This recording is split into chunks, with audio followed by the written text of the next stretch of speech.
Welcome to this week's Endurance for Everyone podcast.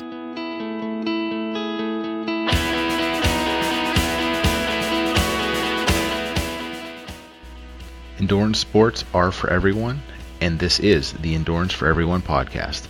I'm your co-host, Rob BOZOVICH, and today I'm joined with group member AMY WIERMAN. In today's episode, we will discuss endurance swimming, how Amy got into it, and some of the tips and techniques that she has figured out along the way. Without further ado, let's start the show. Okay, Amy, gonna turn the show over here to you in a second. Just gonna set it up with a few questions, then sit back and let you talk to me like you did pre-roll. For those who haven't been in the group, it is AMY WIERMAN, and she is, I'm gonna say, our resident expert in crazy long swimming. And I say it that way because, Amy, I've been following you in the E4E group now for a while. And, I like swimming. And that being said, we'll get to it maybe in a little bit, where I, think I'm pretty tough whenever I build up to a 1.5 to 2 mile swim. And it seems like you do that, on an off day as a warm-up. You've been putting up some major miles in swimming, literally miles of swimming. And not just in the pool. You're out there doing it, open water for the better part of a day. So what I want to know, Amy, and I say take us back to the beginning, because not everyone's going to be able to jump into the deep end, both feet like you, and do it as hardcore as you. Where'd you get started? How long you been swimming for? Take us through your journey early on to now, and then I'll give you a few minutes to talk and come back in once give us some direction. So take it away. All right, thanks, Rob. Going back, Rob, I guess I started. Well, I was born in Pennsylvania, but when I was about 13, we moved to the Jersey Shore year-round, and I had grown up on the beach there in the Jersey Shore, and so I grew up in the ocean. As a matter of fact, my siblings teased me that I actually came, washed up on the beach in a basket. I was always that little kid that everybody called the fish. Okay, so I was a swimmer when I was younger, but not any type of organized sports or swimming. And I was always that kid that never considered myself an athlete. And so, as is pretty typical for somebody with that mentality, I went into my 20s not really physically active, and do some times where I would bike ride or take walks and things like that, but never really consistently stuck with any type of sport until my 30s, when about 16 years ago, and I'm 50, so about at age 34, I was extremely unhealthy and struggling with some depression, and just the life kind of leans in on you, and somebody suggested that I try swimming.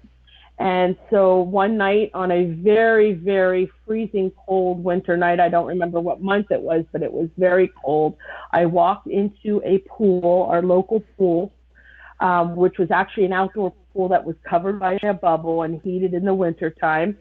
And actually it was during the day at lunchtime. I went over on a lunch break, and I walked into that pool, and a lifeguard who was older than me put her arm around me and said, "You've come to the right place." And so she showed me around. She introduced me to some ladies who were doing water aerobics. And at the moment, it didn't even occur to me that I could actually swim laps and be, a swimmer. I just knew I needed to get in the water. So I started doing water aerobics. And as we would do our classes, I would notice lap swimmers swimming. And one night, after class, decided I would just see what I could do. Well, I got into the lane and I started swimming, and I swam 10 laps. And I had to stop, but I was able to swim, and I didn't have goggles. And I realized that I could still swim. And I was very surprised, because I thought it was something I would have to learn all over again. So I started swimming, and I continued to do other, water activities, aerobics and deep water running and things like that. I started swimming laps. I bought a pair of goggles at CVS for about $5. It never occurred to me I should buy a swim cap until later. And I started swimming, and within a couple months, I was up to close to a mile. I think it was after a year or so that I did a mile. And I also that winter learned to do a flip turn, which was absolutely revolutionary for me. And so there I was. I started doing flip turns and swimming laps. And before, not too long, I was able to swim a mile in about an hour. And I kept swimming. And the next winter, I heard about a swim clinic, which I ended up never going to, but I heard that this woman who had the swim clinic required you to swim bilateral breathing before you could even come into her clinic. So I asked the lifeguard about that, and they taught me how to start working on that. It took me 3 hours on a Sunday afternoon to learn bilateral breathing. And that's a miracle. I realized some people have been working on it for years. And I started swimming consistently. And so it's 16 years later, I continue to swim.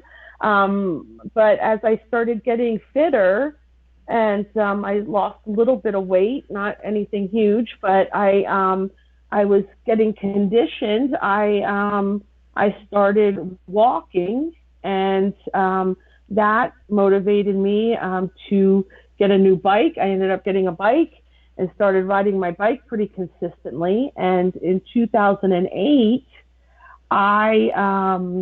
Christmas 2007, I decided I was going to do a triathlon, and many people laughed at me, and not meanly, but more like didn't quite take me seriously. And in January of 2008, I set out on a Saturday to ride my bike 15 miles every Saturday. I went to a local rail trail, started doing that. And in July 2008, I did my first sprint triathlon. And that journey has been, since that first triathlon, has been a bit up and down because I have some very serious knee problems in places. So swimming has, because of that, because I'm not running and only riding my bike minimally these days, I started swimming a lot more. And that basically has brought me to this point of open water swimming. So if it's okay to keep going, I think I'll talk a little bit about my journey to becoming a distance swimmer. Yeah, I think it's good. If you don't mind, I'm going to jump in before I've taken a few notes, and for I'm going to say the newbies out there, and like pure newbie, like I'm talking going back to 16 years ago when you stepped in the pool, you're throwing out a few terms that I know and I've learned myself through my trek, but I just want to make sure that we're hitting them up. Flip turn. So generally, two types of turns. Open turn would be, and correct me if I'm wrong, Amy, that's where you'll swim up, basically, I'm going to say with your head above water, and then you reach out, right arm or left arm, makes no difference, where you touch the side of the pool, then you turn your body basically with your head above water the whole time and kick back off the wall. Flip turn is what you, as a novice, would look at the pro swimmers or the Olympic athletes, and it looks like they're going to swim straight into that wall, and at the last second, their head ducks underwater, their feet hit the wall, and they kick off, and then they're out and going again. And that being said, it's funny. I think I'm a decent swimmer. I'm using air quotes on every word there, because I can do flip turns. But once again, I'm all self-taught as well. I have not had swim lessons, and I do, I'm going to say 80% of my turns as open turns. Two reasons, my personal preference. I am always training for a triathlon, which is an open water swim, but I'm training in the pool. So I'd rather my swim times be slower than because when I'm in the open water, I'm not going to get those extra boosts, those extra kicks off the wall. So the time differential isn't big for me. In addition, I don't know if I need earplugs or something. I don't wear a swim cap, and that might help it as well. When I get to doing flip turns, I get water in my ears, and then for about the next 3 hours, I can't hear anything, and I'm literally motion sickness. So anything you want to jump in on that. But the only other term I do want to define real quick is, well, bilateral breathing. Most people, and I'm dominant to the right side.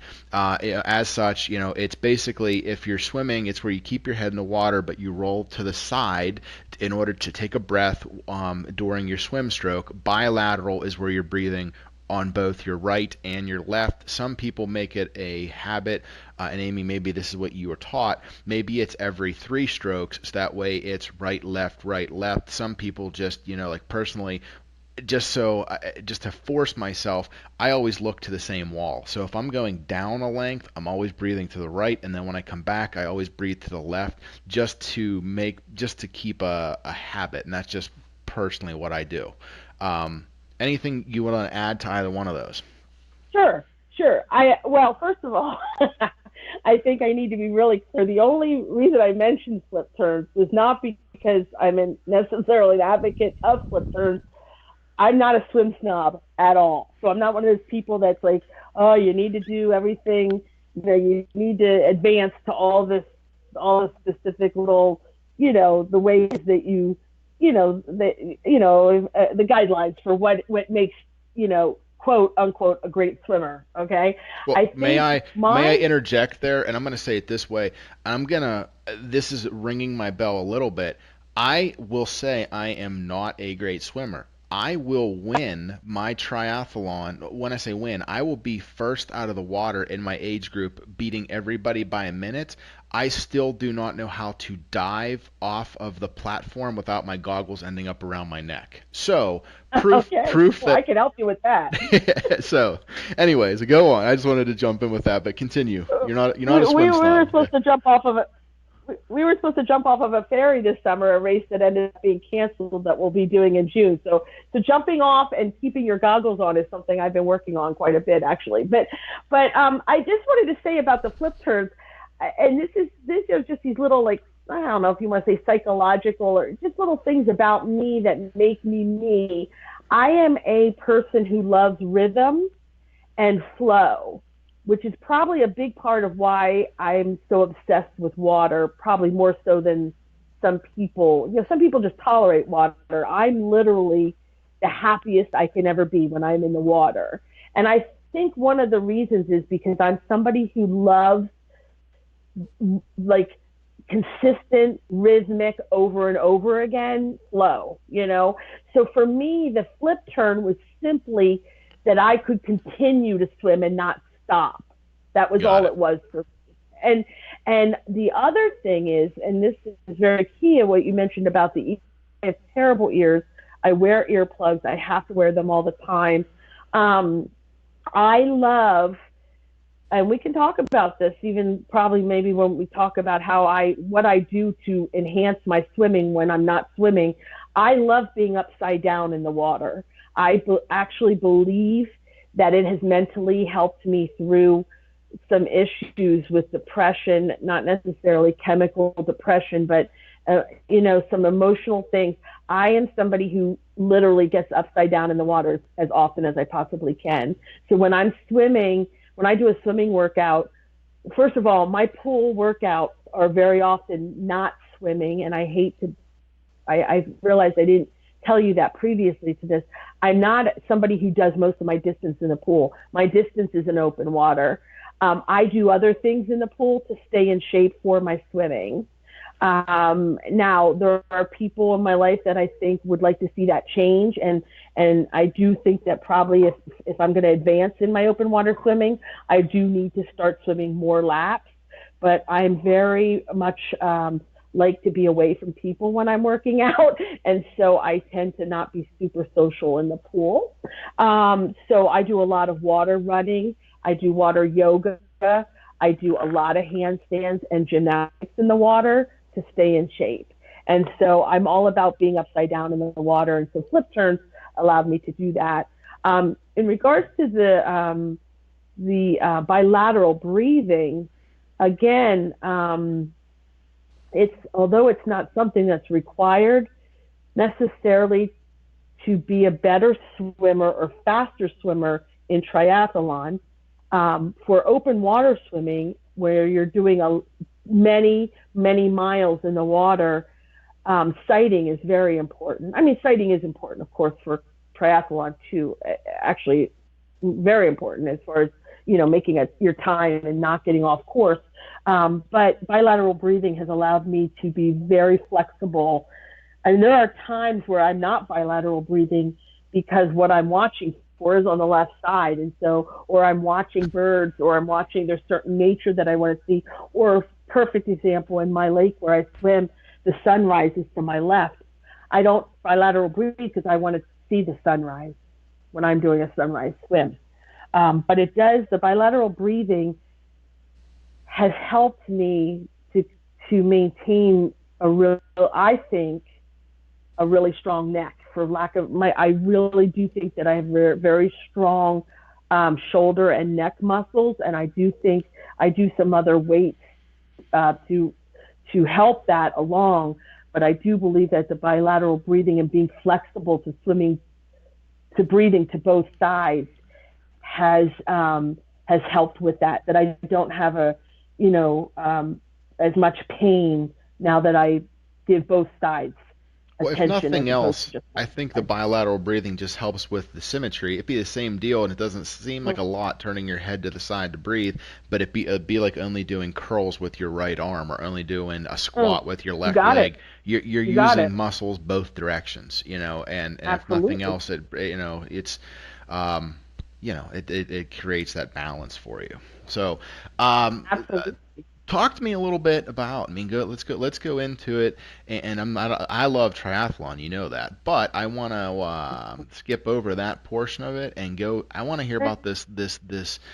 I've seen you on the group, and I've seen your photos, and I'm gonna just hit a couple of things and then sit back and let you talk some more. Talk to me about this open water distance. And the only reason I say that is, as a triathlete, and as you have done them, it seems like 99% of people, the thing they're afraid of the most in triathlon is A, the swim, and B, open water swim. And literally, when I say I see your reports, you're out there swimming, and I'm not going to ruin it. You can say your longest swim, but I've seen your swims get built up miles, and you're out there for hours. And I mean, are you solo? Do you have people swimming with you? Do you have a boat? Are following you? How are you eating? I mean, take me through it. Like, what got you started into any of it, and just take me through the whole progression, because I'm fascinated by this. Sure. So I'm going to go back just a couple of years, if that's okay. All right. Yes. A couple years ago, as I started swimming more and running, not at all, because of these knees that need to be replaced, I discovered that I absolutely love being in the water. My happiest times are when I'm in the water. And so I started seeking more and more open water swimming opportunities, which is not easy in Allentown, Pennsylvania. There's not a lot of, there's quite a few lakes around here. For the most part, none of them can you swim in, except for one lake that has 2 races a year. Of course, I sign up for the races so I can do the swims. But I was always searching water. If my family knew it, we would be talking about trips, and somebody would say, hey, if we go there, do you think you could swim? There was always this seeking the water, seeking the opportunity for Amy to swim. Conversations going on. So a couple years ago, it would have been summer of maybe 2014, just to give you an example, I got this little taste of open water swimming. I was on a weekend trip with my nieces in New York, and we were staying at Lake Kinesis in a cottage, and I had not planned. I had brought swimsuit and goggles because we were going to be at a lake, and it was June, and I knew I'd be swimming, or at least I would be. It was colder. Most people were thinking, oh, it's too cold to swim. I said one day, I wonder if I could swim across this lake. And before you knew it, that was on a Friday night. I think the next morning we were, all planning to spend the day on the lake. And I said, I think I'm going to try to swim across that lake. Now I had a kayak guide, and I put my goggles on, I stretched out, and I swam a mile across the lake and a mile back. And it was the longest I had ever swam in open water. And I literally was beside myself. It was the most exciting day. I could almost cry talking about it. It literally gave me a flavor of something that I suspected I could do, but I didn't know for sure until I did it. Right. And so after that, I started, we go to the beach, but, it's not always easy to get open water swimming in at the beach. You're in the ocean, there's lifeguards, they're whistling at you, unless you're doing a race and you're in an organized group. Sometimes it's hard, or it was for me at the time, because I wasn't plugged in with other open water swimmers. I was very much, I didn't know there were there was a whole world of open water swimming out there that I didn't know about yet. So in 2016, the summer was coming up, and my job was extremely stressful, and it's my busy season is the summer, and I was almost panicking, thinking, I just don't know how I'm going to get any swimming in the summer except in the pool. And so I was seeking out some open water swimming opportunities, and I found a trainer, an open water swimming trainer, who actually, his name is Jason Kildare. He just passed away, Rob, a couple weeks ago at age 35. Yeah. Devastating to our triathlon community here. I mean, a sweet, amazing, wonderful guy who has encouraged so many people. Well, he had a training camp in New Jersey where you could go and pay $15 to swim. He had 4-hour windows available. For me as a slow swimmer, that seemed like heaven, because I could, even when I would go to clinics and things, I could never get along swimming because I'm not a fast swimmer. So if it was an hour clinic, I'd get an hour swim in, by the time you get in and out. Well, I started all summer, or for most of the summer, I woke up at 4 o'clock in the morning on a Saturday and drove to New Jersey and had a 4-hour window to swim in this lake. I swam a loop. It was just a third of a mile loop, I believe. So I would swim 3 loops to get a mile in. Well, I started setting goals, 3-mile swims in that time, and that's what I did. So I trained myself on this, what I call rat race, this little route going in circles, but it was my only opportunity for open water swimming, and so I took it. And I spent a lot of money that summer on gas and travel, and sometimes I would stay overnight and I would do Saturday and Sunday sessions. I would do both sessions, and I started training myself with nutrition, and I know you want to talk about that, and it probably be more, I'll talk about it more as I talk about the distances I started growing into. But I started training myself, I'd put a couple bananas out there and stop every hour to have a banana. And so that's what I did all summer in 2016. And then the fall came. And again, as so many years in my life, my swimming stopped because I thought, you didn't swim after September. And I got back in the pool, and it was 2000, going into 2017, my mom had just passed in September of 2016 after years of taking care of her. And my father was still alive, 92 years old. And in the spring of last year, of this 2017, I started dreaming more and more about open water swimming. And I had put it off, some of the opportunities I had for a long time, because there was a lot going on in my life with work and 2 elderly parents and some demands there, that not just for me, but for all my siblings. And an opportunity came up for me to go to Florida in April for some business, and I was going to stay in Florida for a month, and actually had hoped, I believe at that time, I think I knew Roxanne and I think I thought that I may connect with some people I believe that was the case in Orlando. Anyway, I started dreaming about some swimming in Florida, and planning this trip. And a couple days before the trip, I had to cancel because my father passed away.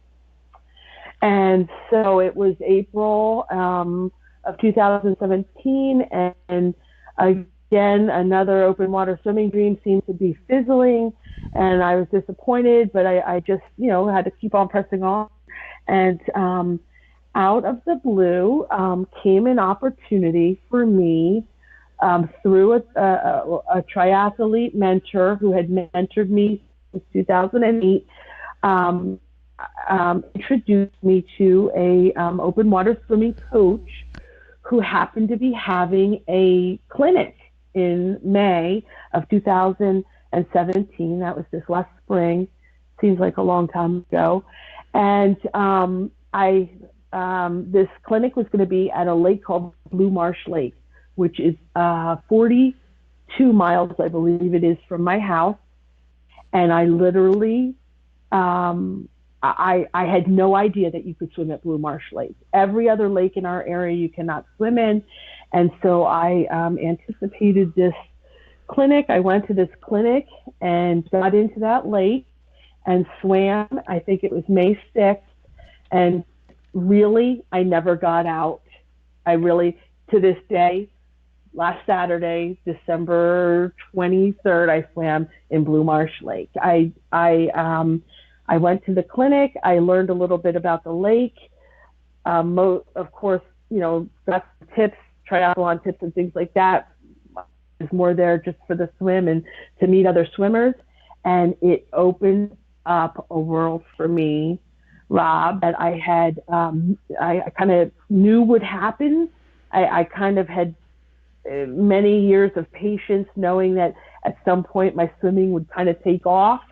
But it came at a time when I didn't quite expect it because of some tragedy and grief that was happening. And so I took my grief to the lake and have swam. I think I should have checked before this call, Rob, but I think I'm up to about probably at least 130 miles since May 6th. That's more than some people have ran or biked, I should say. I know. And swimming's a mile of swimming. It takes a lot longer a time and to do than a mile of running. Yes, yeah, sure does. So we had I literally kind of went through a period of time where I kept pinching myself, saying, when am I going to wake up from this dream? Because it literally was a dream come true, Rob. I don't even know how to explain to you. I mean, I thought I was expecting a whole other busy summer, my busy season. I worked these crazy long hours and pretty intense work in the summertime with the job that I have. And I wasn't sure how I was going to have the wherewithal, but I did. I started swimming in May, June, did some swims. July was my peak. I don't remember what the mileage was in July, but there were Wednesday mornings where the sun was, the weather looked great. I would leave my house in Montgomery, Pennsylvania at 4. I would wake up at 4 a.m. I would leave by 5. It was about an hour drive out to the lake, not quite an hour. Pull into the lake and be in the water by 6:15 or 6:30 and get in a quick 2-mile swim, sometimes only a mile, sunrise swim, change, get out of the wetsuit, drive home, and be at my desk working by 9 o'clock in the morning. That is dedication. And that being said, I know, and you're saying you're doing during the week, and I know I saw some weekend super long swims. Yeah, so for sure. So then the weekend would be the long swims, the Saturday and sometimes on a Sunday afternoon, if I could. But usually at the lake that we swim in a no-wake area. The boats come through, but they have to go very slow because it's no wake. I learned at that clinic about a swim buoy, which was like, I didn't learn about it. I already had one. I had bought one to take to Florida with me, not really knowing how to use it. And of course, I didn't go to Florida like I had planned. So I took it to the swim clinic, and the coach there taught me how to use it. Really was not much to learn, except that I think it's such a big deal. Like, what a pain to pull this little buoy behind you, isn't it? Distracting it. No, it is the most wonderful little blessing. It is this big pink bubble that makes you extremely visible to people on boats, occasionally a jet ski. Our lake doesn't have lots of jet skis. Paddle boarders, it makes you visible. It also makes you visible to the birds because they circle you occasionally. Just to stop in. They're just checking out to see what's happening there, Yeah. So yeah. now, yeah. and I've seen, and I'm sharing then, I guess, what I've seen of your posts in the group. You're out there 5, 6, 7 hours, and I remember one of your posts you had like, and do you tie it to the bag? It looks like you had a bag, and did you tie it to the buoy, and that's where you have like your food, your water, like what all goes into that? Because if I'm correct, you're out there solo majority of the time for these, aren't you? Yeah. Right, I am, and I might be a little bit unconventional, Rob, and so I want to make sure that I'm being very that I'm sharing the integrity of open water swimming. There are people in our sport, a lot of people, who probably would say I should be swimming by myself. There are just as many who are like, that's fine to swim by yourself as long as you do take all the safety precautions that you can. And I am extremely committed to safety. I have an emergency cell phone, an old iPhone that I have added to my plan that I take with me in my dry bag. I don't always swim with a partner, although I do through this last year and all these amazing opportunities have opened up to me. I do have some swim partners, but all of them are faster than me. Every one of them. I am absolutely the slowest of all the swimmers. And that, I can hold people back, although everybody's extremely gracious. So I'm big on, please, people, go ahead. I'll see you up there. I'll see you on your way back.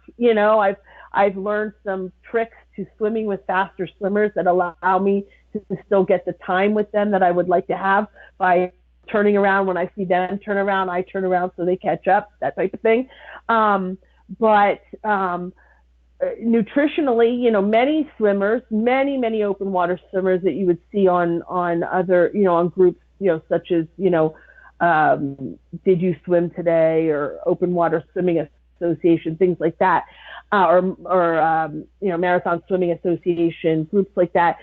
You would see in many cases swimmers are swimming with a kayaker.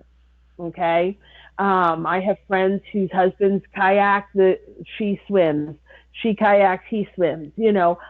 I am single. I don't have a husband who kayaks. Mm-hmm. I would love one. No. But I'm not, saying, oh, I'm by myself. I'm not. Of course, I have a huge family and many athletes in my life, but I don't like to be tied to other people's schedules when I swim. And so I've made a decision to swim by myself. I have the support of my coach and many others in our group who have seen the efforts I go to being safe. And I have never had a situation yet. There's been some dicey situations where you have a little current or, the water's not quite the quality you were hoping for that day or something like that. But I pack that phone, I pack water. Yes, I tether. You asked about the nutrition. I have a dry bag that I use that has the phone and my car keys in it. Some athletes, some swimmers do pack that bag with nutrition. I don't like to have to keep opening that bag. So I came up with a little system to tether nutrition and fluids to my dry bag. And so I fill my water bottles. If I'm doing, the one time, my longest swim was a 6-mile swim. I prepped for that 6-mile swim. I actually only prepped for a 5. It was a mile into an amazing swim that I realized it was the day for me to PR. So I actually added a mile to my course, which was basically swimming 3 miles out into the lake and 3 miles back. I started very early in the morning, so that I would be back even before, by 11 or noon, before the day got very busy on the lake. But I don't know if you want me to talk about the specifics. I have a little thing that I've Jimmy rigged where I mean, if you could, if you want to go more into the specifics, like, and a couple of my questions are, and I'm making assumptions, and then I'm going to say it. You can tell me right or wrong or what you do. When do you, 2, 3 things. When I say step me through it, are you wearing like a watch, or do you know like predetermined like how far these are? Do you like some of us? I'm going to say like John as an example. He sets his watch to beep to tell him like you're okay, time to blank, take nutrition or water or whatever. Do you do that, or is it like about every so often? And last with that is, you say you're in a lake, so I know obviously it gets shallower at the edge, you'd imagine. Are you swimming to the edge, going up, pulling your dry bag, standing and eating, or are you like just treading water out in the middle? Like, what do you like? Tell me all that. Both. I do go up to the side of the lake. I need to not do that more because in marathon swimming, let's say you're doing a documented, and I won't get into this in detail because we can get into this later if you'd like, if we have time. But in marathon swimming, there's these regulations, just like there are in triathlon, in any sport, there are regulations. The bare bottom regulation is that 1 swimsuit, 1 cap, and 1 pair of goggles. You're not wearing a wetsuit. You're not wearing gloves. You're not wearing a neoprene cap. You're not wearing 2 caps to be extra warm. You are wearing, according to the regulations of marathon swimming, you're wearing 1 swimsuit. Now, in my case, I do wear a swimsuit that has shorts, compression shorts attached or underneath, just for my own comfort, and because of my weight, I'm more comfortable that way. But I head out. As far as the nutrition goes, and timing, I do use a Garmin 920 to document those distances. That's how you saw when you see those neat maps where it shows exactly where I went, and I might write little notes on it or something like that. That was through my Garmin. That was documented on my Garmin watch, but I do not set my time because I'm very conscious of time and rhythms. I know that when I get to the first turn, I often stop. But what I started to say is I will go to the side of the lake because I'm not worried about touching the bottom. But regulation-wise, if you to have a documented swim that's under the guidelines of the sport, and it's going to be a documented swim, you cannot touch the bottom. You cannot touch a boat. So you may, even if you have a kayak support, in our sport, in open water swimming, this is a huge major part of the sport is learning how to feed. And that's why even your partner, whoever who's your kayaker, they need to know you well and be able to anticipate what your needs are, what food.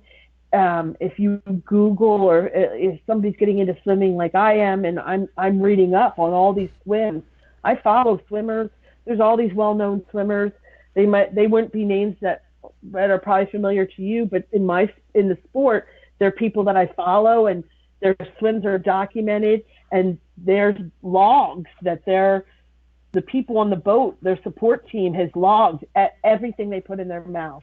In some cases it's every 20 minutes, usually every 20 to 30 minutes. It shouldn't be, you should not really, if you're doing a distance swim, you really shouldn't ever go an hour without eating. Although there are times, because I'm not using always as many calories as somebody who's swimming twice my speed or something like that.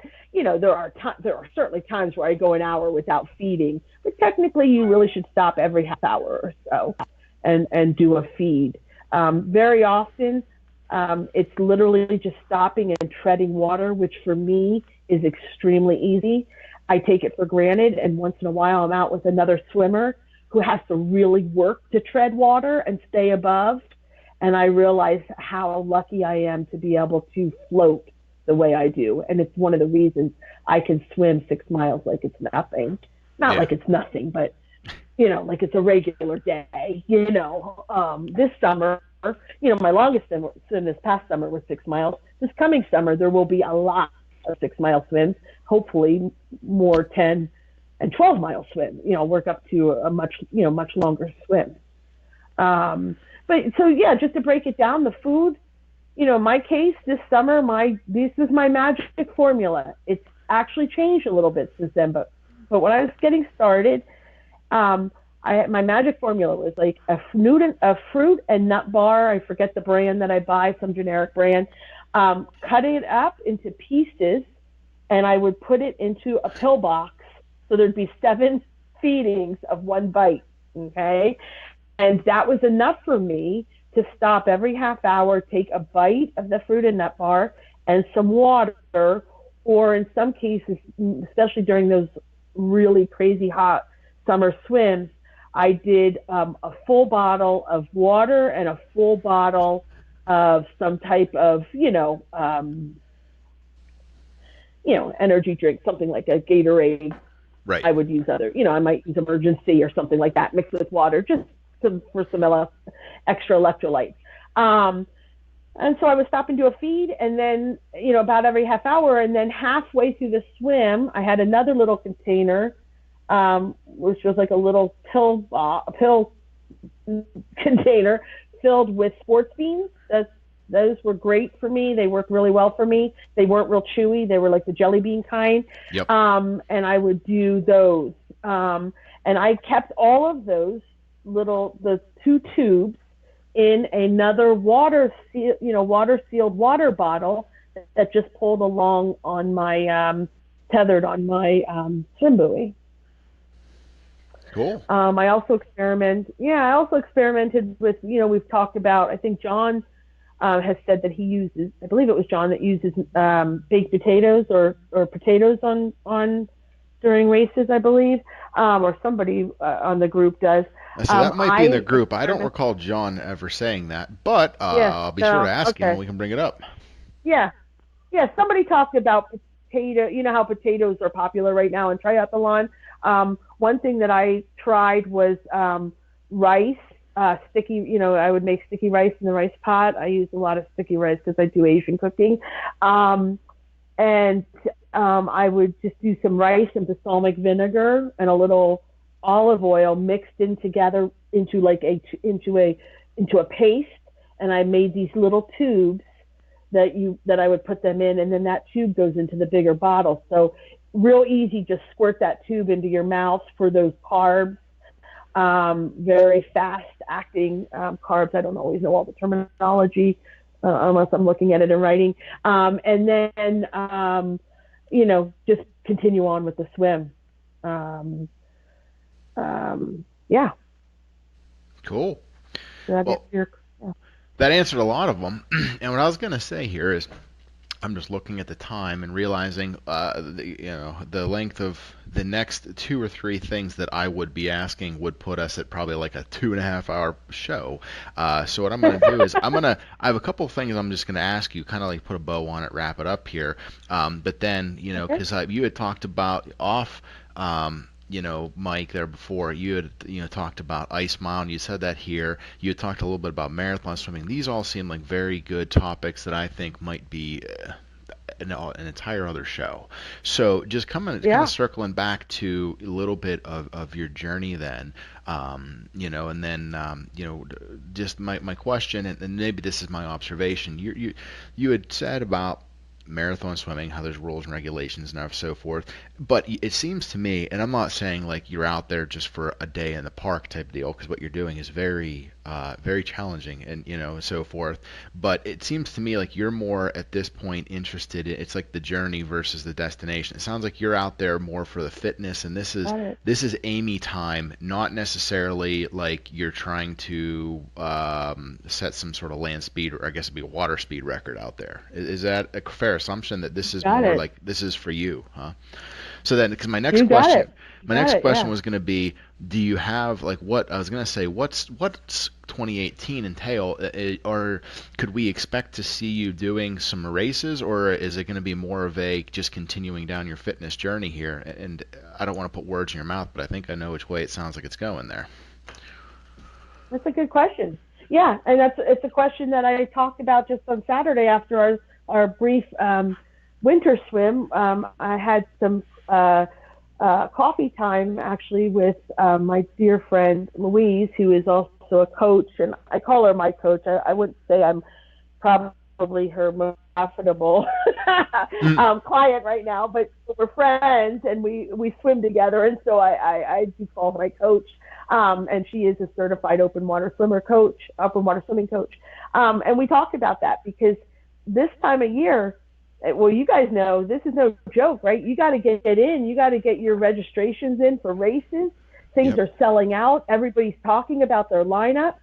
And although I do a couple organized swims, and I might do more as this summer unfolds, I did, even on Saturday, I felt like I was kind of almost breaking it to her, and at all, of course, that was not her response at all. Was like, you need to do what makes Amy happy, you know, and I told her what makes me happy right now. I need another year in this lake by myself. I mean, I love the social aspect, and I think I've become a little bit, almost like a little bit of an ambassador for Blue Marsh Lake, because out of everybody in the group except for maybe one, I live close, pretty close, even though it's 42 miles away. A lot of the people that swim in that lake come from a further distance. And so I can get there a little bit easier on weekday mornings and things like that. And it's kind of, it's fallen into place a little bit that, you know, I'm not, is Amy swimming? Amy, are you swimming? You know, like, you know, I'm swimming as much as I possibly can in that lake. And I love that lake. I'm all about the place.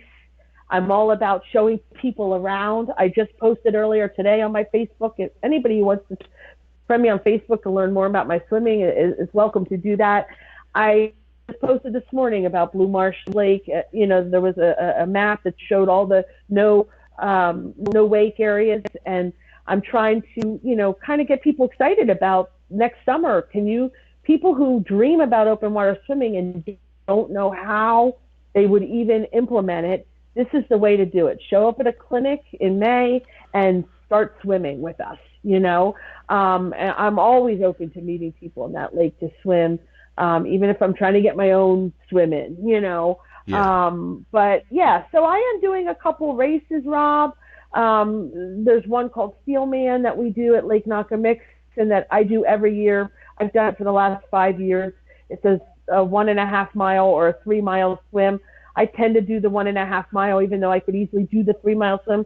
I do the 1.5 because I'm a little bit slower. It's the one time a year that I actually get done before a lot of other people that are swimming longer distance, and I can cheer other people on. I love cheering on other swimmers, and I lose that opportunity at races because I tend to be end of the pack. And I'm not at all somebody who it's not that I don't like being end of the pack or that I'm majorly self-conscious about it, but it can be lonely at times. You know what I mean? And so one thing I really enjoy is cheering other athletes on. So if I have an opportunity, if I do an aqua bike race, for example, and there's an Olympic distance or there's a sprint distance, I can do the you know, if I've trained on my bike, I can do a 24-mile bike ride, right? So I could do the Olympic distance, but I don't. I do the sprint so that I can be around when other people are finishing and have that opportunity to cheer other people on. So yeah, so I'm not racing loads. There are a couple swims in New York that I've that have come across my path that I would be eligible for. There's a lot of swims right now, Rob, that I'm capable of doing, but I wouldn't be eligible because I wouldn't make their cutoff time. And so that can be a little frustrating. I try not to focus on it. I totally understand why there are cutoffs, and I believe if I was ever a race director, I would be all for the cutoff, because I understand, it's business, you know what I mean, and you can only reserve spaces and places for so long and things like that. But because of that, I don't do as many races as maybe some in my world think that I could or should do. Gotcha. That answer your question? Answers it very well. So, hey, like I said, can I say one other thing, Rob? Please feel free. Just one other thing. I'm sorry. Sorry. I know we need to finish up, but one of the things that motivates me, and I guess I'm hoping that this might inspire some others, is that I'm a little bit of an adventurer. You've probably picked up on this. Yes. I tend to be pretty self-motivated. I am not one of those people that needs others out there swimming to get me in. I'm that person getting others in. I often guilt people and say, well, I'm swimming. Why aren't you should show up, But one thing I love to do is explore. And so part of my whole thrust with another summer in Blue Marsh is to explore. I want to explore more coves, more areas of the lake, and that's going to require me doing longer distances. That's why I'm talking about possibly getting into some regular 7, 8, 9, 10-mile swims, which for me could be 8, 9, 10-hour swims, depending on how much speed I can improve on this winter in the pool. I'm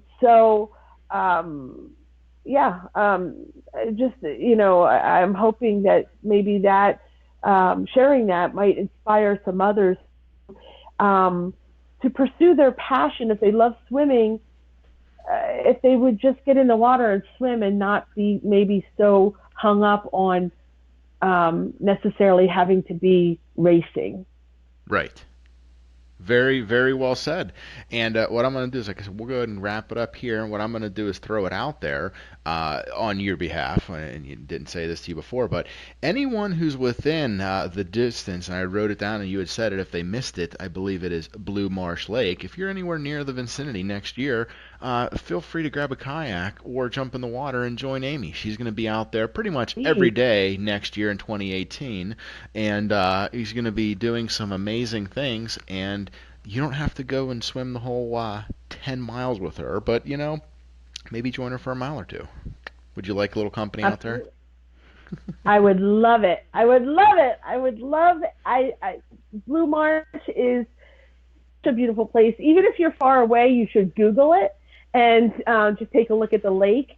If you want me to send you pictures, I'm happy to do that. We have a blue heron who has become our friend. We also have a lake monster called, what did we name it? Indigo Quagmire, a very funny lake monster who only exudes positive energy when we're in the lake swimming. And so I'm always looking for him, and always looking for the blue heron when I'm swimming, and usually shows up. Most days he shows up. Fantastic. Well, hey, Amy, I want to thank you for being so kind with your time. And like I said, we might get you back on here to go over some of these other topics and swimming things here. But I just want to wrap it up and, on behalf of the group, say, keep posting everything you're doing. It's very fun to watch and see your progress. And thank you, for being so kind with your time today. You're welcome. Thank you, Rob, and thanks also to John and Roxanne and all the others in the group that I've gotten to know. Endurance for Everyone is going to have an awesome 2018. I absolutely know that there's going to be a lot more people exposed to endurance sports at all levels, and there's quite a bit of expertise available to those people. And so I would encourage everybody who has already joined or to also send invitations to your friends to join. Anybody who's looking to being outside this year and hiking, swimming, kayaking, biking, running, this is the place to go for information and encouragement. I couldn't have said it any better. I'm going to go ahead and drop us off right now. Thanks once again. You heard it from Amy. You just need to get in the water and never get out. I guess the same could apply for hitting the trail, track, or road. I think that was a great conversation, and I just want to thank our guest for coming on and being so open. If you've listened this far, I think you just might be E4E material. So if you're not already a member of the group, head over to Facebook and check us out. If you have a chance, please share the show with someone or leave us a review wherever you're listening to this. Our contact information will be coming right up. Just remember, this was the Endurance for Everyone podcast, and endurance sports is for everyone. Thanks for listening to the Endurance for Everyone podcast. If you have comments or questions for the show, send an email to teamE4E at enduranceforeveryone.com. And remember, swim calm, bike strong, and run steady.